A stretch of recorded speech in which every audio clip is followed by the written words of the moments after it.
नमस्ते।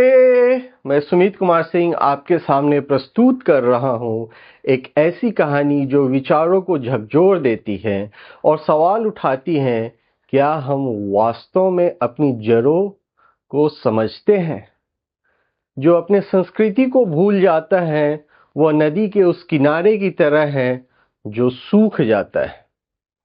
जी हाँ दोस्तों, ये पुरानी कहावत आज भी इस चकाचौंध भरे दौर में कितना सच साबित होता है। चारों तरफ ग्लोबलाइजेशन का शोर है, मॉडर्निटी का नाश है और हमारी पहचान धुंधली पड़ती जा रही है। लेकिन एक संगठन ऐसा जो पिछले 100 सालों में चुपचाप बिना किसी तामझाम के इस देश के संस्कृति नींव को मजबूत कर रहा है, वह संगठन है राष्ट्रीय स्वयंसेवक यानी आरएसएस। आज मैं आपको उसकी कहानी सुनाने जा रहा हूं। एक ऐसी कहानी जो न सिर्फ इतिहास की किताबों में दर्ज है बल्कि हमारे समाज के हर सांस में बसती है। आरएसएस की कहानी की शुरुआत एक बीज की तरह है जो अब विशाल वट वृक्ष बन चुका है। 1925 यानी 1925 की वो विजयदशमी थी। नागपुर के एक छोटे से गली में डॉक्टर केशव बलिराम हेग्रेवार ने कुछ लोगों को इकट्ठा किया। उस कमरे में कोई बड़ा मंच था, न कोई भारी भरकम घोषणा, बस एक संकल्प था कि भारत को उसकी संस्कृति शक्ति के बल पे फिर से उठाने का। उस वक्त देश में अंग्रेजों की गुलामी थी और गुलामी में देश जकड़ा हुआ था। हमारी भाषा, हमारी परंपराएं, हमारा आत्मसम्मान सब कुछ कुचला जा रहा था। हेग्रेवार ने देखा कि आज़ादी का मतलब सिर्फ सत्ता पाना नहीं, असली आज़ादी तो तब आएगी जब समाज जागेगा, जब हर भारतीय अपने जड़ों से जुड़ेगा। और इसी संकल्प के साथ आरएसएस का जन्म हुआ। देखिए कितना प्रेरणादायक ये स्टोरी है। सोचिए जरा, एक संगठन जो बिना किसी सरकारी फंडिंग के, बिना किसी बड़े प्रचार के आज दुनिया का सबसे बड़ा स्वयंसेवी संगठन बन गया। क्या ये अपने आप में एक क्रांतिकारी नहीं है? आपने कहीं सुना है ये विश्व के किसी भी कंट्री में, किसी भी देश में ये सिर्फ भारत में ही संभव है। संघ का असली चेहरा अगर देखा जाए तो सेवा में समर्पण। संघ का असली चेहरा सेवा में समर्पण है। आरएसएस को लेकर कई तरह की भ्रांतियां हैं समाज में। कुछ लोग इसे पॉलिटिकल संगठन कहते हैं, कुछ लोग इसे जो नहीं समझते हैं वो कम्युनल ठप्पा दे देते हैं।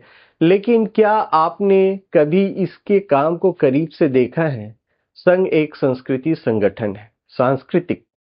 संघ एक तरह से पूरी तरह सांस्कृतिक संगठन है जिसका आधार है हिंदू जीवन दर्शन। और हिंदू जीवन दर्शन का मतलब है, इसका मतलब क्या? वासुदेव कुटुंबकम, पूरा विश्व हमारा परिवार है। ये वो मूल है जिसे संघ ने हर कोने तक पहुंचाया है, देश के और विश्व के हर कोने में। सुनिए, एक सच्ची कहानी मैं आपको सुनाता हूं। 26 जनवरी 2021 की बात है। गुजरात में भूकंप के कोहराम मचा दिया था। भुज की धरती हिल गई थी, घर मलबे में दब गए थे। उस वक्त सरकार भी पूरी तरह तैयार नहीं थी, लेकिन आरएसएस के स्वयं सेवक बिना किसी न्योता के वहां पहुंच गए। दिन रात मलबे से लोगों को निकाला, टेंट लगाए, खाना बांटा। एक स्वयं सेवक रमेश भाई ने मुझे बताया, हमने सोचा नहीं था कि ये हिंदू हैं, ये मुस्लिम हैं, बस इतना ही देखा कि ये इंसान है और इन्हें मदद करना चाहिए। आंकड़े बताते हैं आरएसएस ने उस समय 50,000 से ज्यादा लोगों को राहत पहुंचाई थी।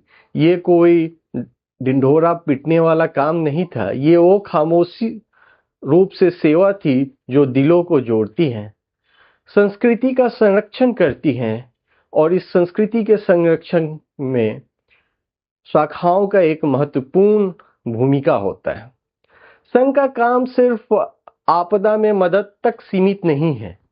आज जब वेस्टर्न कल्चर हमारे घरों में पूरी तरह से घुस रहा है, हमारी नई पीढ़ी अपने भाषा, अपने त्योहार भूलती जा रही है, तब आरएसएस अपनी शाखाओं के जरिए एक साइलेंट रेवोल्यूशन कर रहा है। हर शाखा में बच्चा, जवान, बुजुर्ग एक साथ बैठते हैं। वहाँ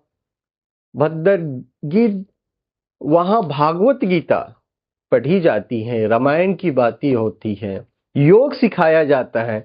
ये कोई धार्मिक ढकोसला नहीं है, ये एक तरीका है हमें अपने पहचान को जोड़े रखने का। बात है 2019 की, जब कश्मीर में आर्टिकल 370 हटा। वहां का माहौल गर्म था, लोग डरे हुए थे, अफवाहें फैल रही थी, लेकिन आरएसएस के स्वयंसेवकों ने वहां पहुंचकर स्कूलों में फिर से शुरू कराया। वहां के स्कूल जो बंद हो चुके थे फिर से शुरू कराया, बच्चों को किताबें दी, उनके माता पिता से बात की और एक संदेश दिया, हम सब एक हैं। ये कोई न्यूज चैनल का हेडलाइन नहीं बना, क्योंकि संघ का काम बिल्कुल चुपचाप होता है।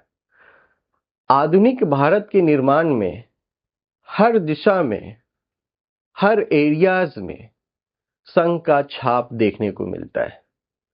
आज का भारत जो एक ग्लोबल पावर के रूप में उभर रहा है, we are now going to be world के चौथी बड़ी इकोनॉमी बहुत जल्दी होने वाले हैं, आने वाले 1 सालों में। उसमें संघ का योगदान साफ दिखता है। हमारे प्रधानमंत्री मोदी खुद एक प्रचारक रहे हैं। उनकी सोच और अनुशासन और देशभक्ति झलकती है उनके आचरण में, जो संघ के शाखाओं में पैदा होती हैं। लेकिन संघ का प्रभाव सिर्फ पॉलिटिक्स तक नहीं है। शिक्षा, स्वास्थ्य, ग्रामीण विकास, हर क्षेत्र में इन्होंने देश को आगे करने के लिए अपने आप को स्वयं सेवकों ने समर्पित किया है। एक कहानी सुनाता हूं, झारखंड के एक गांव की कहानी सुनिए। वहां न बिजली थी न सड़क। आरएसएस ने वनवासी का कल्याण आश्रम के जरिए एक स्कूल शुरू किया। आदिवासी बच्चों को न सिर्फ पढ़ाया बल्कि उनके संस्कृति से जोड़ा। आज उनमें से कई बच्चे शहरों में डॉक्टर, इंजीनियर बन चुके हैं। एक बच्चे ने मुझे बताया, संघ ने हमें संघ के शाखा में जाने से हमने सपना देखना सीखा है। ये संघ का विजन है, हर भारतीय सशक्त करना, चाहे वो किसी भी जाति, किसी भी धर्म का हो। संघ कभी आलोचनाओं का जवाब नहीं देता। सच को सामने लाना, ये कहीं भी आप किसी मीडिया के सुर्खी में आप नहीं देखेंगे संघ का काम किया। संघ के तारीफ के साथ साथ हमें उनकी आलोचनाओं पर भी नजर डालनी चाहिए, क्योंकि आज हम लोग ये विशेष वार्ता कर रहे हैं। कुछ लोग कहते हैं संघ आरएसएस समाज को बांटता है, संघ और आरएसएस समाज को बांटता है, कि यह सिर्फ हिंदुओं के लिए काम करता है। लेकिन सवाल उठता है कि क्या अपने संस्कृति को बचाना गलत है? क्या सेवा करना, किसी एक समुदाय का मदद करना संघ का मंत्र है? यही तो संघ का मूल मंत्र है, हर किसी की सेवा। हिंदू जागे, विश्व जागे। और यहाँ हिंदू का मतलब कोई मजहब नहीं, बल्कि एक जीवन शैली है जो सबको गले लगाती है। गुजरात में भूकंप हो या केरल में बाढ़, संघ ने कभी ये नहीं देखा कि सामने वाला कौन है। फिर ये डिवाइसिव का टैग क्यों? हर जगह मीडिया डिवाइसिव है, ये है, वो है। आज का सवाल हम कहाँ पे खड़े हैं? 100 साल पूरे हो चुका है। आरएसएस एक नई चुनौती के सामने है। आरएसएस के सामने बहुत सारी चुनौती है। डिजिटल युग में जब हमारी संस्कृति पर पश्चिम प्रभाव हावी हो रहा है, क्या हम अपनी जिम्मेवारी समझते हैं?